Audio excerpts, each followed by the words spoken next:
those key voters. We will hear from them in just a moment, but we do begin with Chief White House Correspondent Peter Alexander in Grand Rapids with the Vice President. Garrett Haake is following Donald Trump and has a look at how the former president has struggled with some traditionally conservative voters.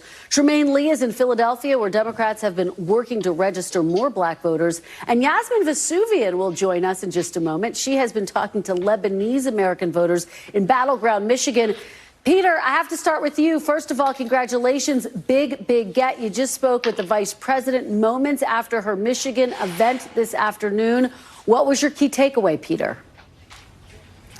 I think there were several takeaways. It was a short conversation as she was heading off to two other stops here in this critical state of Michigan, obviously, where she is trying to win one of the blue wall states. She has to likely win all three of them. Wisconsin yesterday. She'll head to Pennsylvania soon here. And one of the questions I think that has been outstanding, Kristen, has been specifically focused on how she will be different than Joe Biden going forward. She's cast herself in recent interviews, including the one with Fox News, saying she will not be a continuation of Joe Biden as president. She says they have different views of the world, among other things. They come from different generations. But I pressed her on that specifically to try to pin her down a little bit more clearly about exactly where those differences may lie. Take a listen. What is one policy that you would have done differently over these last 3.5 years than President Biden? I mean, to be very candid with you, even including Mike Pence, vice presidents are not critical of their presidents. I think that really actually, in terms of the tradition of it and also just going forward, it does not make for a productive and important relationship. He's now given you that green light with his comments that you can carve your own path. So now that you have this ability to say that to be on your own? Well, no, going forward, there is no question that I bring my own experiences and my own life experiences. Is there a policy that stands out to you in particular, either? Sure. I mean, my approach to what we need to do around Medicare covering home health care, born out of my experience of taking care of my mother. My priority on housing, one, because I know what it means, affordable housing and the ability to buy a home. Again, my own experience. My mother saved up, and not until I was a teenager was she able to do it. But also I know that for so many young people who I speak with around our country, the American dream is just really out of reach. So my policy about $25,000 down payment assistance to help them get their foot in the door. The work that I have been doing and will bring to the presidency around emphasizing small businesses as being part of the real backbone of America's economy. Those are the experiences and the ideas that I have that are about moving forward and really in being a part of the next generation of leadership. So, Kristen, as you heard in that exchange, she was reluctant, due to her loyalty, as she described it, to say anything critical about any of President Biden's policies over the course of these last 3.5 years, which does put her in a bit of a unique position right now. Increasingly, as I've spoken to undecided voters, including in places like Michigan and in Wisconsin, where I was just yesterday, they have asked specifically what might be different about her than is about Joe Biden. And it comes against the backdrop of polling that we have found and has been seen across this country that most Americans think the country is headed in the wrong direction right now. That's under President Biden's leadership. So specifically where those differences would be. Other takeaway I would just raise for you right now, and I asked her about the gender gap specifically. She leads among women, according to our recent poll, by 14 points, down among men by 16 points. I asked her why she thinks that is, why she thinks there is a disconnect. She said, in effect, that she doesn't think she's doing all that poorly with men. She says, look around, there are plenty of men here. She says that's not her experience, that she's having a challenge among men. But I will tell you, at the same time as she is saying that, her campaign just today shared information about how, for the first time, it is targeting men more aggressively on some of the places where they are, including some of those popular platforms, including sports betting sites like DraftKings, now advertising there for the first time, sports news sites, fantasy sports sites. They've also been advertising in recent weeks to try to target those male voters and some of the college football games, the NFL games, and Major League Baseball playoff games as well, Kristen. It really is a significant shift, Peter, that we're seeing in terms of their outreach targeted toward trying to energize and mobilize male voters around her. Peter, I think you pushed her more than we've seen so far on that very critical question, and you're absolutely right. A lot of undecided voters really want to hear her answer that question. So to hear her talk about Medicare and housing, I think will be very significant to a lot of voters. Peter, congrats on the great get. Thanks so much for joining us. We'll catch you on Nightly News tonight. Garrett, let me head over to you. We saw Donald Trump on Fox and Friends today. He has, frankly, spent time this week mostly with friendly media. What are your sources telling you about what this basically means for his strategy in this home stretch? Yeah, Kristen, look, it's always a little bit challenging to tell what Donald Trump is thinking, but in this case, very easy to see what he's doing, and it's all consistent. He is doing everything he can not to put himself in a position where he might face even the kind of follow-up questioning we just saw from Peter with the vice president, much less what the vice president went through with her interview with Bret Baier. All of the interviews he's been doing have been friendly. This long sit-down on Fox and Friends. He's been doing various podcasts and canceling interviews with NBC News and with CNBC.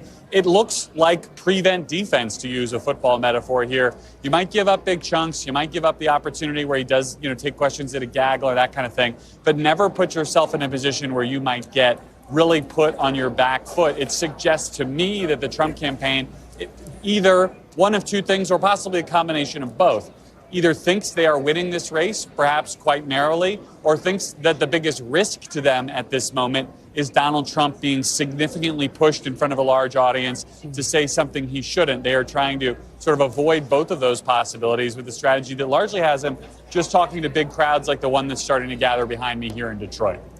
Well, Garrett, you're so right about that. And as you've been speaking, we've been watching him at a campaign event there in Michigan. He heads to Detroit next.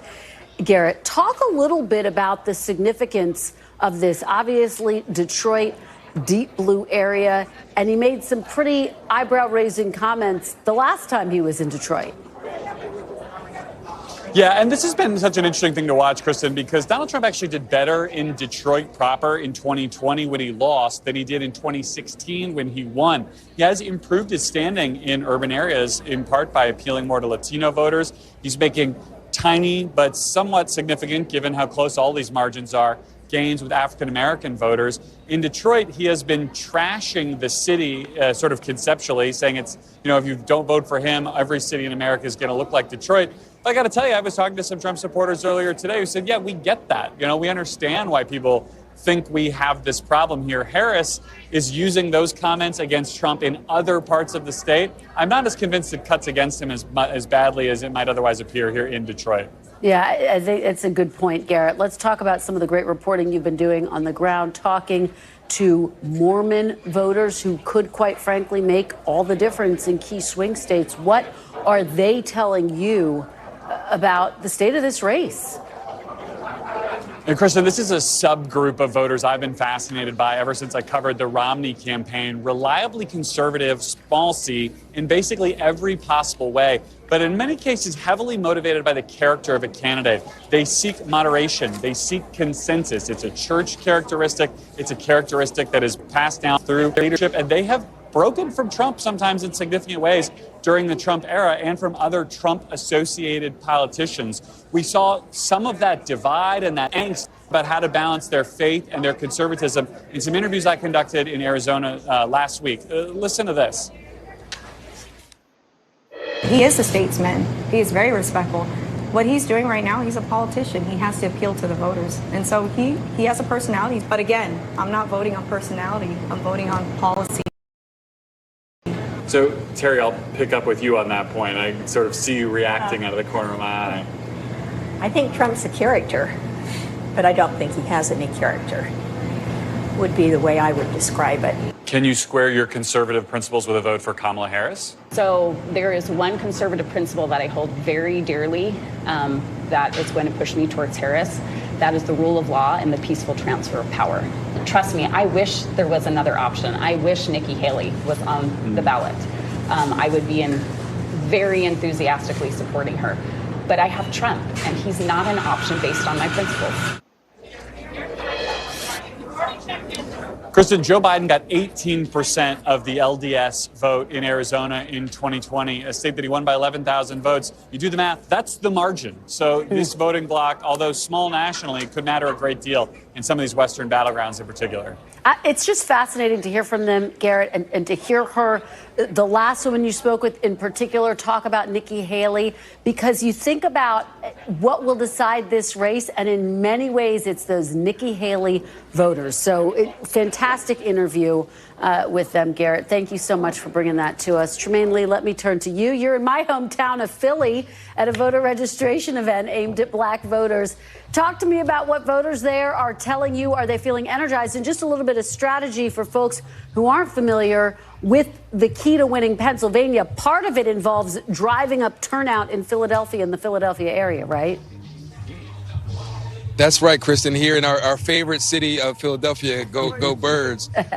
Talking to black men in particular, not just voters and not just Eagles fans, but black men about what they care about most, what issues they'll be carrying into the polling places with them. And a few things emerged. One was that as men, they want to feel solid and whole and have opportunities to be able to provide for themselves, provide for their families, and provide for their communities. But also, as we speak to how much attention politically has been shown down on black men, there's also been a lot of browbeating, as many of them, a growing number of them, a small but still growing number of them, are still trying to figure out which of these two politicians serve them best, even though for some it seems obvious. But I gathered a group of guys here, everyday guys, who talked to me about what their motivations are. Check it out.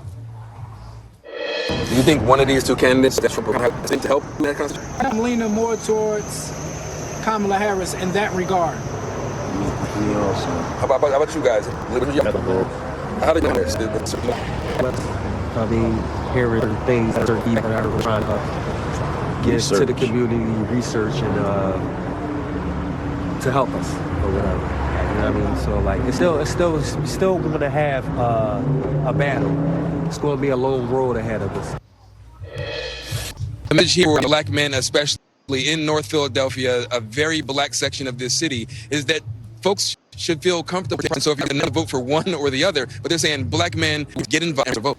Former President Barack Obama, when he had that stern message to black men, basically, don't stay at home, don't sit this one out, get out. And just a part of outreach we have seen the Harris campaign make to black voters and black men in particular. How is that being received in Philadelphia, Trymaine?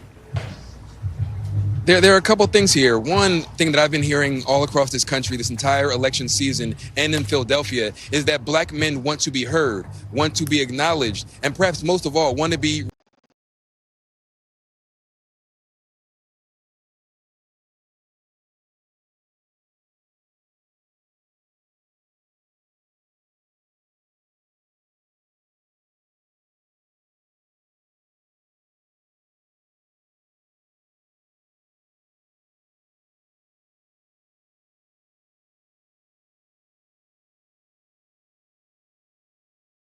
respected as men, as more than just a pathology, as more than just folks who are incarcerated, as more than just people who are most likely to be victims of gun violence or perpetrators of gun violence. Come to us as whole thinkers. And so now that folks actually are engaging with intentionality around black men, saying, black men, we want to hear your concerns and we want you to vote for us. We don't want you to take for granted. That's been a pretty resonant message here, especially when another thing you'll hear time and again is that politicians will come around when it's time for elections and they'll ask for your vote, but then you never see them again. And the quality of your life in your community doesn't